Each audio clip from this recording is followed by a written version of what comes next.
Okay, so today we'll be looking at something uh, pretty profound. The idea of family as a source of strength and resilience, especially when we look at it through the lens of Buddhist philosophy.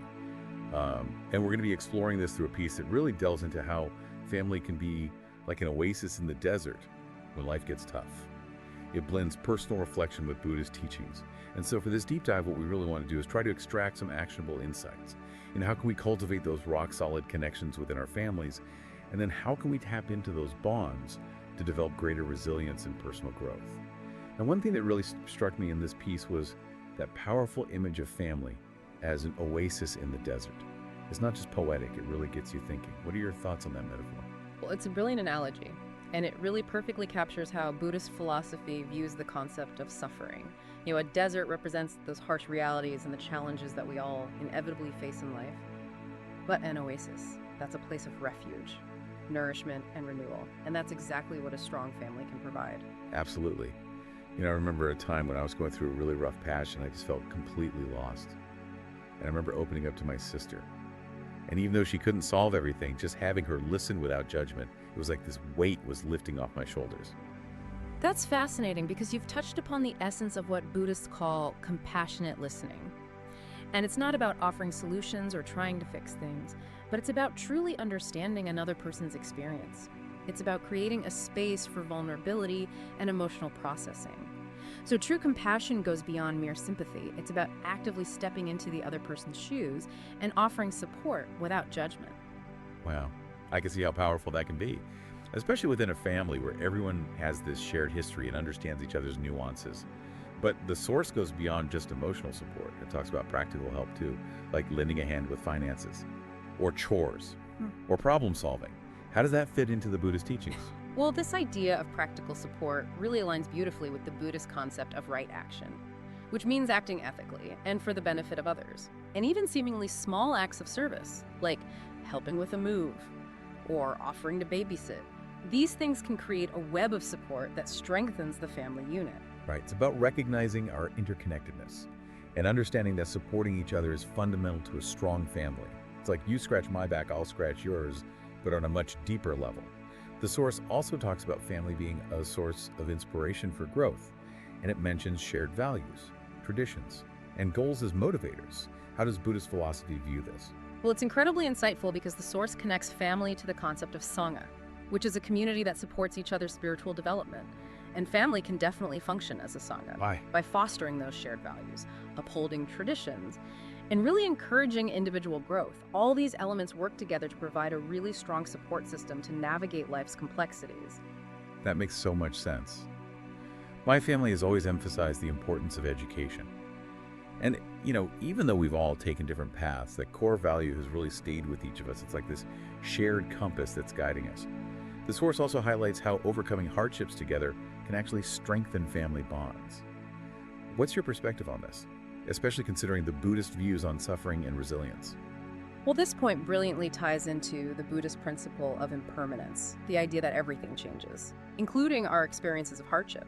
So we can't avoid suffering, but we can choose how we respond to it. And family provides that support and perspective that is so needed to transform challenges into opportunities for growth. So it's not about pretending that hardship doesn't exist, but recognizing it as a part of life. Yeah. And using our family connections to navigate it with more grace and resilience. Precisely.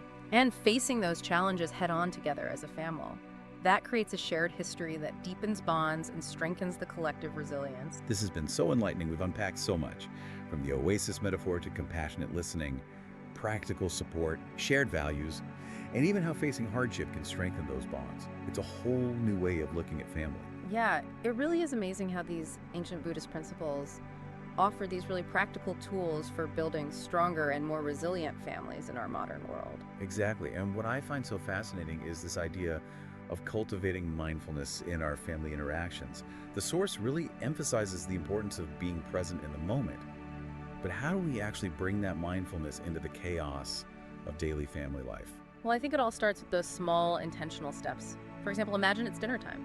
Instead of just going through the motions, try putting your phone away. making eye contact with your loved ones, and really truly listening to what they have to say. What are their joys? What are their worries? What's on their minds? Or maybe you set aside dedicated time each week for a family activity where you can all unplug and connect on a deeper level. It could be a walk in nature, a board game, or even just sitting around sharing stories. I love that.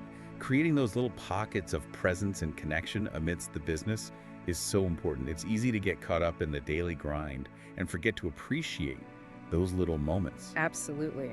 And the more we practice mindfulness, the more our perspective shifts. We begin to see those everyday interactions not as obligations, but as precious opportunities for connection and growth. The laughter, the disagreements, the shared meals. The source also talks about how important it is to not only receive support from family, but to offer it as well. It emphasizes compassion as an action, not just a feeling. That's such a key point, and it circles back to that Buddhist idea of interconnectedness. When we recognize that our well-being is intertwined with the well-being of others, it naturally inspires us to act with kindness and compassion. So how do we put that into practice within our families? What are some concrete ways we can be more compassionate in our actions? It doesn't have to be grand gestures. It could be as simple as offering a listening ear when a family member is going through a tough time, or helping out with a chore without being asked. Or maybe it's about being more patient and understanding when someone is acting out or making mistakes. Remember, everyone is facing their own battles. And sometimes the people who need our compassion the most are the ones who are hardest to love. That's such a powerful reminder, especially within families where those dynamics can be so complex. The source also talks about how family can be an incredible teacher, especially when it comes to resilience and perseverance. Absolutely. Family is like a training ground for developing those essential life skills. We learn by watching those around us, our parents navigating their careers, our siblings handling relationship challenges, our grandparents aging gracefully or maybe not so gracefully. Through it all, we absorb lessons consciously or unconsciously about coping with adversity, finding strength, and persevering even when things get tough. It's like having this built-in network of mentors within our family, people who have walked the path before us and can offer guidance. But as the source points out, those mentors might not always be who we expect. Sometimes we can learn valuable lessons from anyone in the family, parents, siblings, even children. That's where the Buddhist principle of beginner's mind comes in.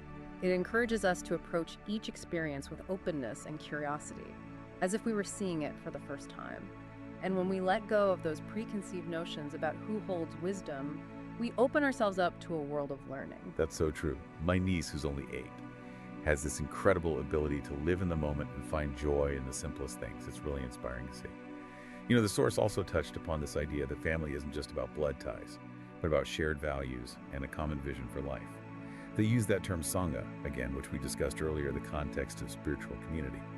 But they're suggesting that family can also be a kind of Sangha, where we support each other's growth and aspirations. It's a beautiful way to think about family, and it goes beyond just having similar interests or hobbies. It's about sharing those deeper values, those core beliefs that shape how we see the world and how we want to live our lives. And when you have that kind of alignment within a family, it creates an incredible sense of purpose and belonging. It's like you're all rowing in the same direction, working together to create something meaningful and lasting. Exactly. And even when you disagree or have conflicts, those shared values can act as an anchor, helping you navigate those challenges with more empathy and understanding. Absolutely. At the end of the day, you're all on the same team, striving towards a shared vision. So we've covered a lot of ground: emotional support, practical help, shared values. But is there anything else in the source material that stood out to you, something we haven't touched on yet? Yes. There's a passage where they talk about the importance of celebrating successes within the family. They highlight how each individual's accomplishments, big or small, can inspire and uplift the entire family unit. It creates this ripple effect of positivity that strengthens everyone's sense of confidence and resilience. I love that. It's like a reminder that we're all in this together, supporting each other's journeys and celebrating each other's triumphs, no matter how big or small. Exactly. It's not just about major milestones, it's about acknowledging those everyday wins, those little moments of progress that often go unnoticed. Maybe your child finally mastered riding their bike, or your partner landed a new client. These seemingly small victories can be huge sources of inspiration and motivation for everyone in the family. It reminds me of when my brother got his first big promotion. We were all so proud. It felt like his success was our collective success. And when you make a conscious effort to celebrate those successes within your family, you create a culture of positivity and encouragement. And this can help everyone bounce back from setbacks more easily. Because when you know you have people cheering you on and believing in you, it makes it easier to get back up and try again. Right. So it sounds like creating a resilient family isn't just about weathering storms together, but it's also about actively nurturing those connections. Through emotional support, practical help, shared values, and a genuine celebration of each other's successes. It's a beautiful and multifaceted process. You've captured it perfectly.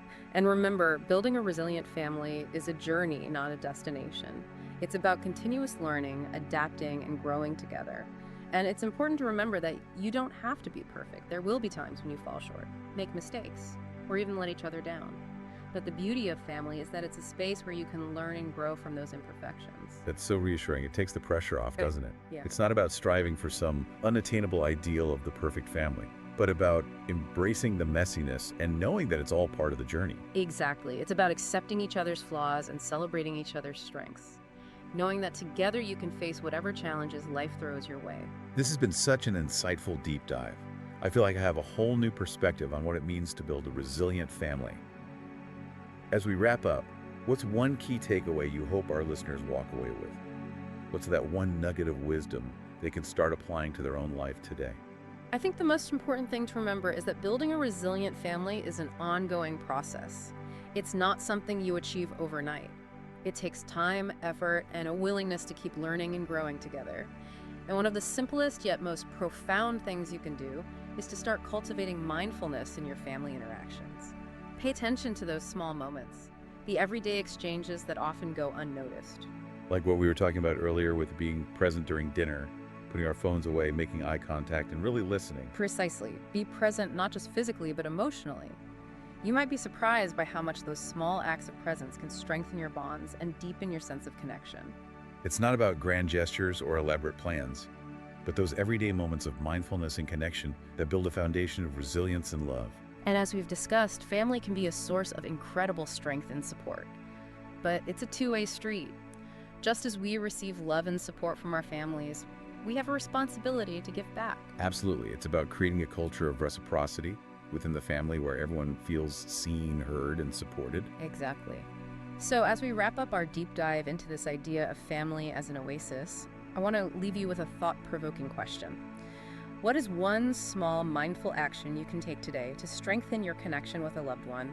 It could be a phone call, a heartfelt text message, a shared meal, or even just a warm embrace. Remember, even the smallest gestures can create a ripple effect of positivity and connection, transforming your family into a true oasis of strength and resilience. That's beautiful. It's a powerful reminder that we all have the power to create positive change within our families.